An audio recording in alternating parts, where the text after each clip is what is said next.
గురుదేవ పాహి మాం గురుదేవ రక్ష మాం. వశిష్ఠరామ సంవాదము. వశిష్ఠ మహర్షి: నేనే ఈ సర్వత్రా సర్వదా సమరూపమై ఉన్నాను అనే వేదార్థ సారము సుస్పష్టం అయి, దృశ్యము అంతా నా స్వరూపమే అనే దర్శనం, ఈ మూడు మోక్షము యొక్క లక్షణాలు అయి ఉన్నాయి.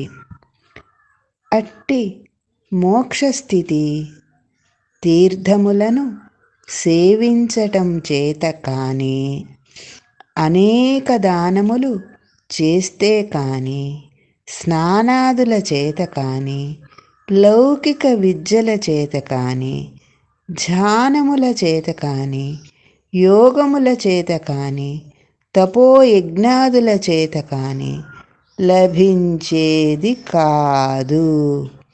మరి ఎట్లా లభిస్తుంది?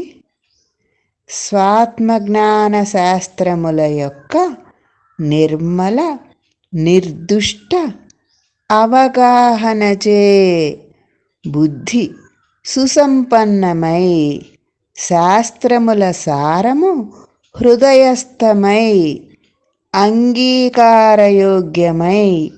భావనాభ్యాసాల వల్ల అనుభవ జ్ఞానం రూపుదిద్దుకొనుటచే అట్టి మోక్షస్థితి లభిస్తోంది.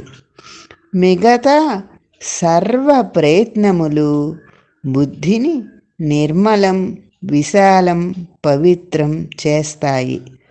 అట్టి జీవుడు సర్వము స్వాత్మగా దర్శించుటచే జగత్తును జయిస్తాడు.